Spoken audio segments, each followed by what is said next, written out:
invite two members of our church to come and share some remarks on this building process. One will be Ned Stevenson, and second will be George Elliott, who kind of headed up the building team.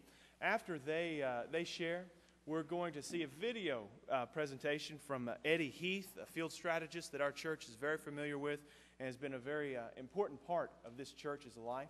And a second person will be Dr. John Upton, the Executive Director of Virginia Baptist. And when they wanted to share a blessing, couldn't be here today, but they're sharing the blessing in video presentation. And following that, Russell Smith will be coming, a local pastor, a pastor in our area. I asked him to participate, and he's going to share remarks via a song. And Russell will come at the conclusion of Dr. Upton's video presentation. Ned?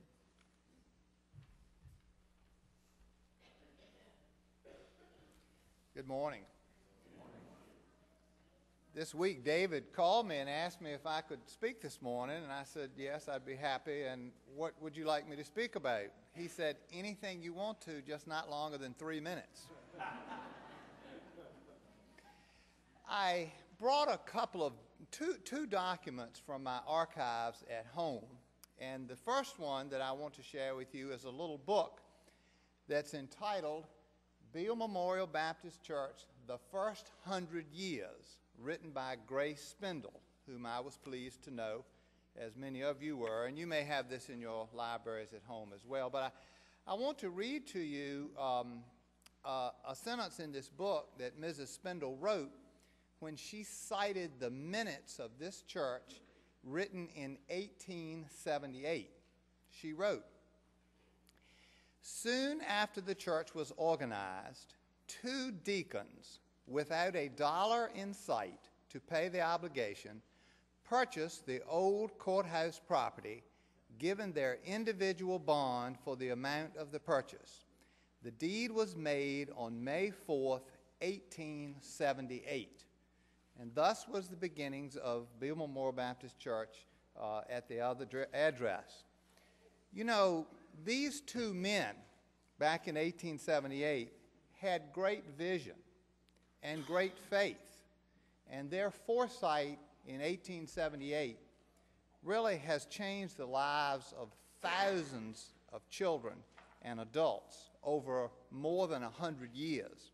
And I'm one of those people that were changed by what they did. The second document that I have from my archives is a certain deed that is dated October of 1995. 12 years ago, again, several people of vision and faith secured this place where we're sitting. Now, some of those people that did that are already dead, and they never lived to see this wonderful day. But you know what? That doesn't really matter, because what they did 12 years ago is really not about this day. It's about the next 100 years.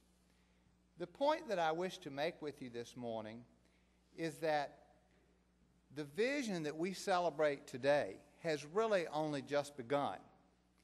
Before us lies another 100 years of work, baptisms, funerals, caring for people, teaching, and helping. These are the things that we celebrate today. So as we stand here on the brink of the next 100 years, when the history book is written again, and it is entitled The Next 100 Years, I pray that you and I will be a part of that. Let's get to work. Thank you.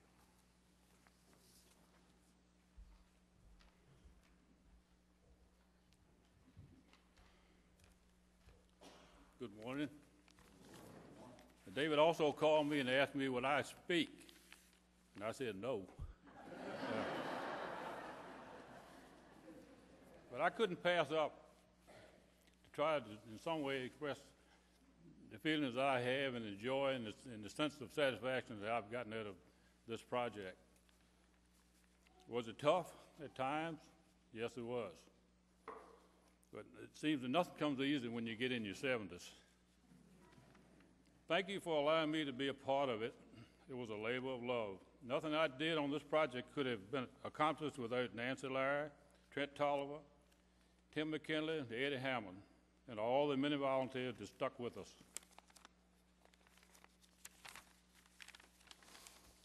Back in 2005, I was in the barber shop one day, and I met Mike Payne, who's the pastor of Tappahannock Methodist Church, for the first time, and I've learned to love and admire him.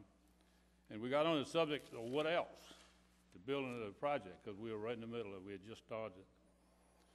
And we also talked about not only building a new facility and selling it in the church, but changing pastors. And he was shaking his head and said, I don't know about that. He said, that's going to be a tough thing to do. But I knew one thing that I didn't think Mike knew. I knew the people of this church. And I've never seen anything, I've been here for 53 years, and I've never seen anything that comes close to being a controversy that would make me think that we'd have a controversy doing this. In 2002, the steering committee began to set up committees to handle all the details of selling the old church and to construct a new one. I was appointed chairman, and the steering committee also selected Nancy Larry, Trent Tolliver, Tim McKinley, and Eddie Hammond. Nancy for her previously demonstrated capabilities, Trent for his capabilities and reliability, Tim and Eddie for their experience and reliability. And it also didn't hurt that all three men had lots of machinery that came in handy that didn't cost us a dime. Yeah. The building committee's goal was to build this facility and to complete all of the buildings, pave the parking lot using good quality materials and low maintenance exterior while not exceeding $2 million. And I think we've come pretty close to that. We did that. We did it because we had the backing of and full support of the church. We did it because we had lots of volunteers, young and old, church members and non-church members, working together for days, weeks, and months. We did it because friends and church members donated heavy equipment for site work. We did it because of the faithful work of all committees that were a vital part of the whole process. We did it because the church members provided the necessary funds. It took 2 years to actually construct the facility, but now we're here and ready to do God's work in this community and around the world. To God be the glory.